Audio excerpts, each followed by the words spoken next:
Terima kasih masih di Sindo Malam. Pemirsa, setelah menyebut dirinya korban kriminalisasi, ex-Jampitsus Febri Adriansyah juga menolak penahanan dirinya. Kuasa hukumnya menilai penahanan Febri Adriansyah tidak sah dan melanggar hukum. Jalan.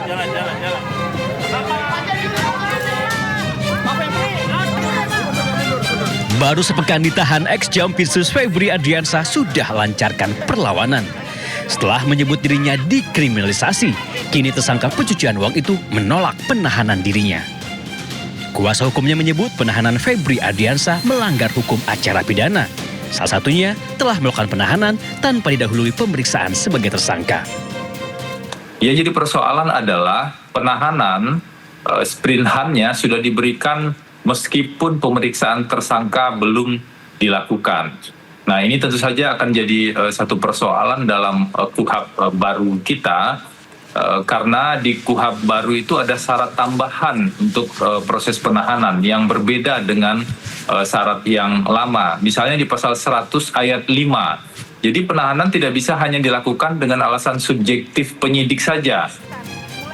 Pandangan berbeda disampaikan praktisi hukum Ferdinand Huta Hain. Politisi PDI Perjuangan itu menyebut penahanan Febri Adriansyah sudah pantas dilakukan karena dikhawatirkan mempengaruhi para saksi. Tetapi yang saya mau jelaskan adalah syarat penahanan di dalam KUHP itu, KUHP, bahwa ada syarat diduga akan mempengaruhi saksi. Ya, KUHP baru. Diduga akan mempengaruhi saksi. Ya, dan kita kan melihat juga memantau proses ini ketika saudara tersangka lain Don Rito terkesan kan ada perubahan dari sebelumnya yang tidak mengaku menjadi mengaku seolah-olah bahwa dialah pemiliknya. Jumat malam 24 Juli setelah diperiksa penyidik Kejagung, Febri Adriansyah digelandang ke rutan KPK. Mantan orang penting di Kejagung itu terjerat tindak pidana pencucian uang. Sebelumnya, Korpas Tipit Korpori telah menggeledah 13 tempat terkait 3 dugaan kasus korupsi yang menjerat Febri, yakni korupsi di PT Asabri, pengadaan batubara di PT PLN, hingga korupsi di PT Krakatau Steel. Dari hasil penggeledahan, polisi menyita uang nyaris setengah triliun rupiah dan emas 74 kg. Tim Liputan iNews melaporkan. Tidak hanya menolak penahanan, kuasa hukum Febri Adriansyah juga pertanyakan alat bukti yang menurutnya tidak jelas. Selain itu, penyidik juga dinilai tidak bisa buktikan predicate crime atau tindak pidana asal. Jalan.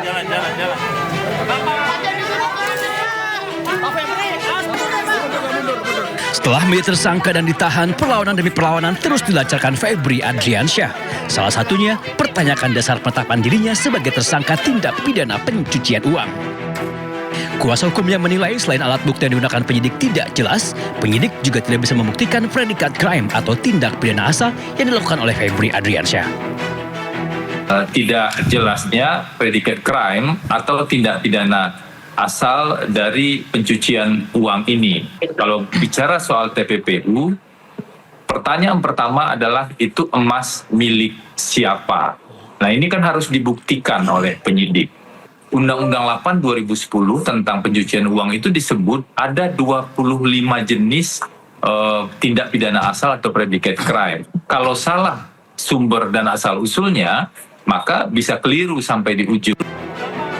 Pendapat bertolak belakang disampaikan pegiat anti korupsi Herdiansyah Hamzah. Hamzah menyebut tindak pidana asal atau predikat crime tidak wajib dibuktikan terlebih dahulu. Namun cukup dengan ditemukannya 2 alat bukti yang cukup. Jadi di dalam Undang-Undang Tindak Pidana Pencucian Uang itu disebutkan eksplisit bahwa tidak diperlukan pembuktian tindak pidana asalnya terlebih dahulu atau predikat crime untuk melakukan proses hukum terhadap dugaan tindak pidana pencucian uang. Jadi logika yang selalu mengatakan harus terlebih dahulu membuktikan predikat crime-nya itu saya kira juga keliru. Karena tidak dibutuhkan putusan peradilan mengenai predikat crime-nya untuk mengusut tindak pidana pencucian uang. Sebelumnya, tim 9 Kejagung menetapkan Febri Adriansyah dalam kasus pencucian uang. Kasus berawal dari temuan 74 kg emas dan uang 536 miliar rupiah saat Korpas Tipit Korpori menggeledah 13 lokasi. Penggeledahan dilakukan dalam penyelidikan 3 mega korupsi di PT Asabri, pengadaan batubara di PLN, hingga pemeriksaan saksi dan tersangka dalam kasus korupsi di PT Krakatau Steel. Kini mantan Jampitsus itu telah ditahan di rutan KPK. Tim Liputan iNews melaporkan. Dinilai beban pekerjaan semakin pelik dan berat, Asosiasi Kepala Daerah meminta DPR dan pemerintah menaikkan gaji mereka. Sementara itu, Menteri Dalam Negeri Tito Karnavian menyebut membuka peluang merevisi PP nomor 109 tahun 2000.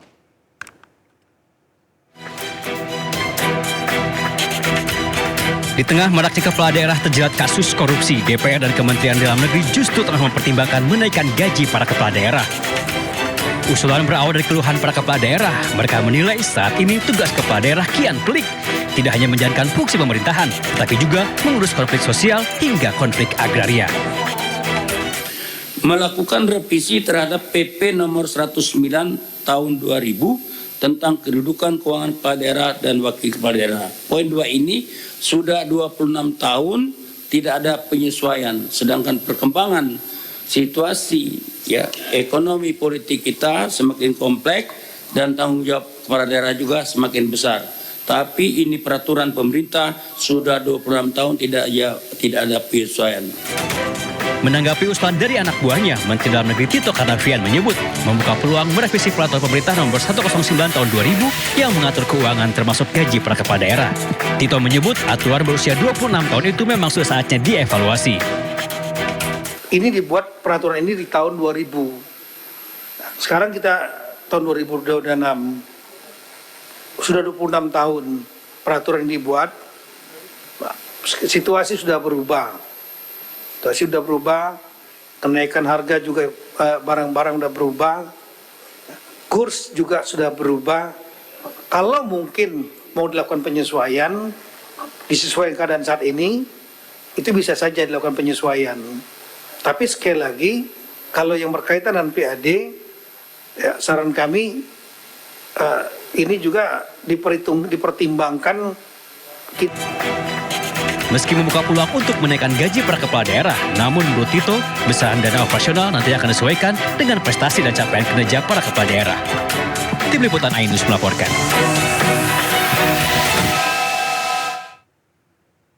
5 bupati di Jawa Tengah terjaring operasi tangkap tangan KPK. Daftar ini menambah panjang kepala daerah yang terlibat korupsi. Minta maaf ya. Usai ditetapkan sebagai tersangka, Bupati Pemalang Anom Widiantoro minta maaf. Bupati Pemalang Anom Widiantoro ditetapkan tersangka usai terjaring operasi tangkap tangan bersama 20 orang lainnya di Jakarta, Pemalang, dan Purworejo.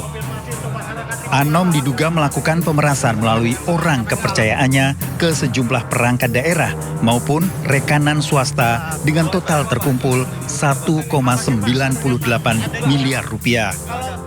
Anom menambah daftar panjang kepala daerah asal Jawa Tengah yang terjerat kasus korupsi. Gubernur Jawa Tengah Ahmad Lutfi pun buka suara. Lutfi mengaku lelah atas banyaknya kepala daerahnya yang diduga korupsi. Lutfi juga menegaskan tak lagi ada titip-menitip proyek. No titip tak tambahi, tagline jabatan kita no titip-titip, no jasa penitipan. Tidak ada titip dan tidak ada pakai jasa penitipan terkait jabatan. Kalau ada, jangankan KPK saya sendiri yang akan nindak. Pas panjang 2026 ada 11 di Provinsi Jawa Tengah belum ada, provinsi ya, sampai coba-coba menggunakan uang, apalagi bayar. Sebelumnya KPK juga menangkap Bupati Sukoharjo, Eti Suryani, pada 9 Juli 2026. Eti diduga terlibat pemerasan terhadap bawahannya. Tak hanya itu, pada 13 Maret 2026, Bupati Cilacap Samsul Aulia Rahman juga ditangkap KPK. Samsul diduga memeras setoran tunjangan hari raya di Pemda. Di bulan Maret juga, tepatnya 3 Maret 2026, KPK menangkap Bupati Pekalongan, Fadia Ar-Rafiq. Fadia diduga korupsi pengadaan jasa outsourcing dan proyek lain di Pemkab Pekalongan sepanjang 2023 hingga 2026.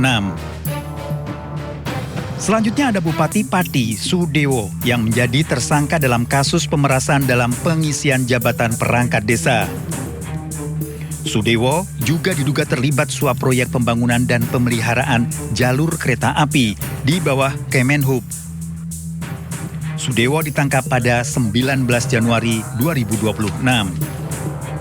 Hingga kini, total ada 12 atau selusin bupati yang terjerat kasus korupsi. Mahalnya ongkos politik diduga menjadi penyebab maraknya kasus korupsi di daerah. Tim Liputan iNews melaporkan.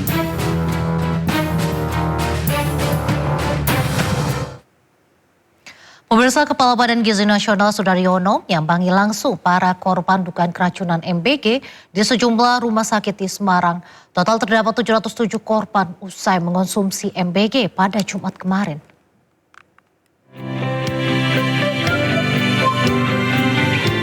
Kepala Badan Gizi Nasional Sudaryono menyambangi langsung para korban dugaan keracunan MBG di sejumlah rumah sakit di Semarang. Di antaranya di RS Permata Medika, RS Bakti Tamtama, dan RS Panti Wilasa Citarum. Kunjungan dilakukan untuk memastikan kondisi para korban yang totalnya mencapai 707 orang. Terdiri atas 693 siswa, 14 guru SMK Negeri 6 Semarang, usai menyantap MBG pada Jumat kemarin dengan gejala pusing, mual, muntah, dan diare. Gimana kondisinya? Siap, untuk hari ini kondisinya sudah baik Bapak. Tadi untuk saat ini sih keluhan-keluhan mual muntah diare sudah nggak ada. Tanda-tanda vitalnya juga sudah baik. Terakhir tensi sudah normal ya Bapak ya, 112/96. Nadi juga sudah baik, 95 kali per menit. Iya. Berdasarkan hasil investigasi awal, BGN menduga insiden dipicu oleh beberapa bahan makanan yang kini dalam proses pemeriksaan laboratorium, serta waktu memasak yang dilakukan terlalu dini sebelum makanan dikirimkan. Sudaryono memastikan pihaknya telah menjatuhkan sanksi berupa pemberhentian sementara atau suspend kepada Satuan Pelayanan Pembunuhan Gizi SPPG Karangturi yang melayani para penerima manfaat tersebut.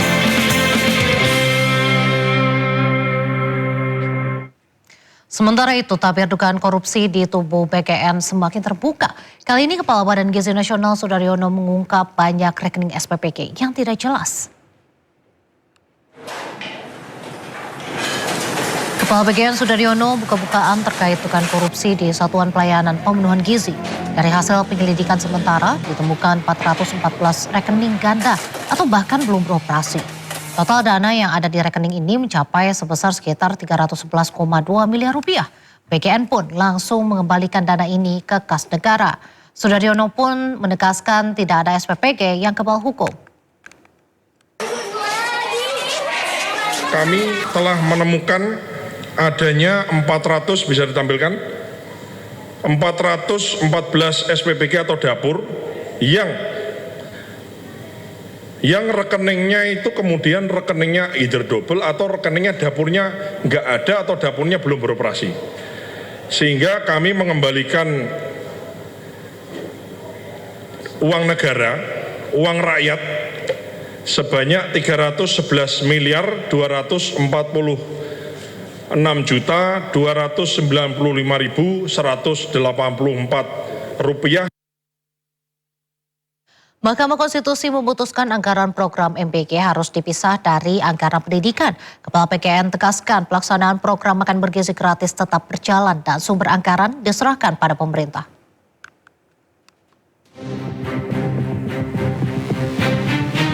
Mahkamah Konstitusi tegaskan makan bergizi gratis bukan bagian dari komponen utama biaya operasional penyelenggaraan pendidikan.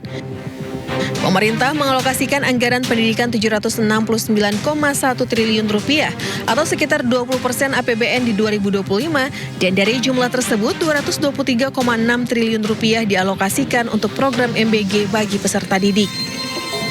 Menteri Sekretaris Negara Prasetyo Hadi mengatakan pihak Istana Kepresidenan akan mempelajari lebih dulu putusan MK terkait pemisahan anggaran program MBG dari anggaran pendidikan dalam APBN. Kami juga sudah mendapatkan informasi bahwa MK mengambil sebuah putusan, tapi memang yang pertama karena kami posisi sedang di luar kota secara resmi, kami belum menerima salinan keputusan tersebut dan tentu saja karena apapun keputusan MK tentu kita hormati, nanti akan kita pelajari karena bagaimanapun kalau berkenaan dengan masalah anggaran tentu kita tidak berdiri sendirian karena anggaran itu kan kita susun juga bersama-sama dengan teman-teman kita di DPR. Jadi mohon waktu.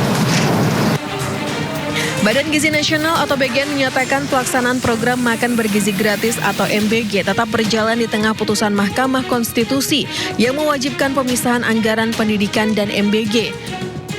Kepala BGN menegaskan lembaganya tidak berwenang menentukan sumber anggaran karena merupakan kewenangan pemerintah. Itu pasnya ditanyakan ke Pak Purbaya ya saya kira. Karena kami ini kan mau anggaran dari anggaran nyantol di mana kan kita menjalankan anggaran itu kan gitu. Sebelumnya Mahkamah Konstitusi memutuskan mengabulkan sebagian gugatan uji materi program makan bergizi gratis yang diajukan Yayasan Taman Belajar Nusantara bersama 6 pemohon lainnya. Dalam putusannya, MK memerintahkan anggaran program makan bergizi gratis harus dipisahkan dari anggaran pendidikan paling lambat di APBN 2028. Dari Jakarta, Tim Liputan iNews melaporkan. Kembali di Sindo Malam pemirsa, 67 orang tewas pasca ribuan migran ilegal serbu wilayah Ceuta, Spanyol. Pemerintah Spanyol bekerja sama dengan Maroko untuk memulangkan ribuan migran ilegal yang membanjiri wilayah Ceuta.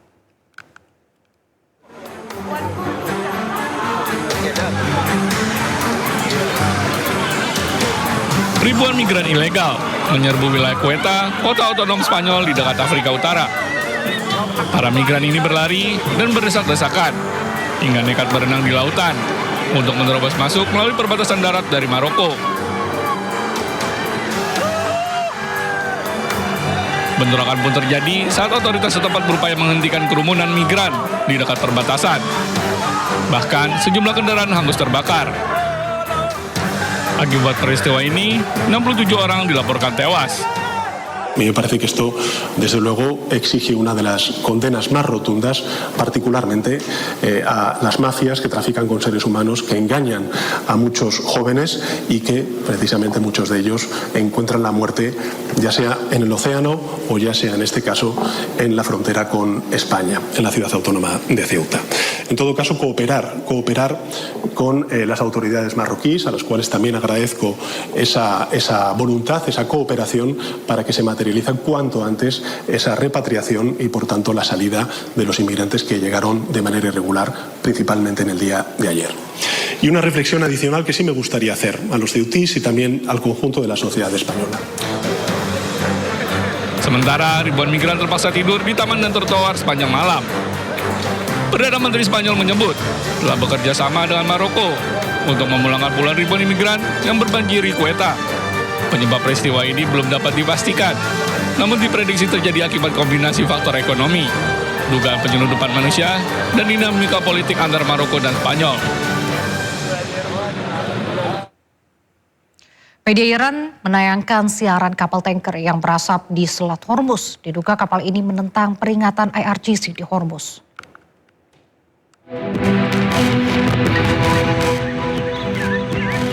Pada hari Sabtu waktu setempat, media Iran menayangkan terdapat sebuah kapal tanker minyak Kafo Maleas berasap di tengah perairan. Garda Revolusi Iran mengklaim bahwa kapal tersebut menjadi sasaran setelah mencoba menggunakan jalur selatan-selat tanpa mengindahkan peringatan mereka. IRGC juga menegaskan telah memperbarui peringatannya kepada pelayaran komersial. Mereka menggambarkan jalur tersebut sebagai jalur tidak aman. Tanggal pengambilan rekaman tersebut tidak dapat diverifikasi secara independen.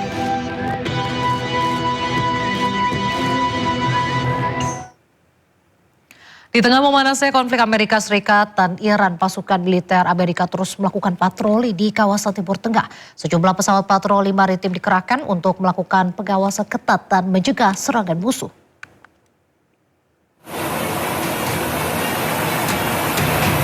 Komando Pusat Amerika Serikat atau CENTCOM merilis rekaman video yang menunjukkan pasukannya melakukan patroli di kawasan Timur Tengah.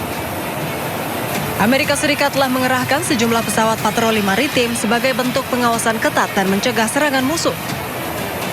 Dalam rekaman video, sebuah pesawat P-8 Poseidon Angkatan Laut AS mendekati pesawat militer pengisi bahan bakar di udara milik AS, yakni KC-135 Stratotanker, untuk mengisi bahan bakar saat berpatroli di Timur Tengah.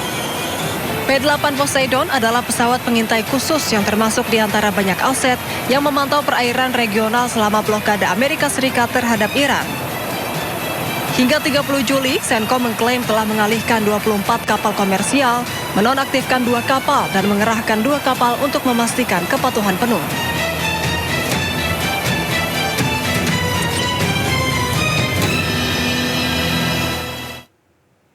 Pasukan Israel menghancurkan terowongan pejuang Hizbullah di Lebanon Selatan menggunakan sekitar 700 ton bahan peledak.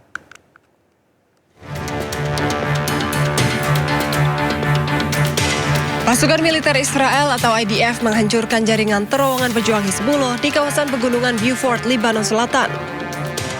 Israel menggunakan sekitar 700 ton bahan peledak untuk meluncurkan serangan tersebut.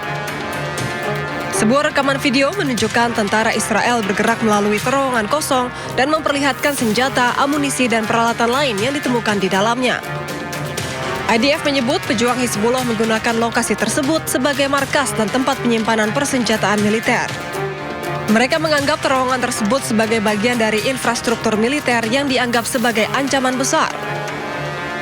Pasukan Israel menggeledah fasilitas tersebut sebelum dihancurkan, kemudian merilis rekaman ledakan besar yang mereka klaim bahwa situs bawah tanah tersebut telah hancur.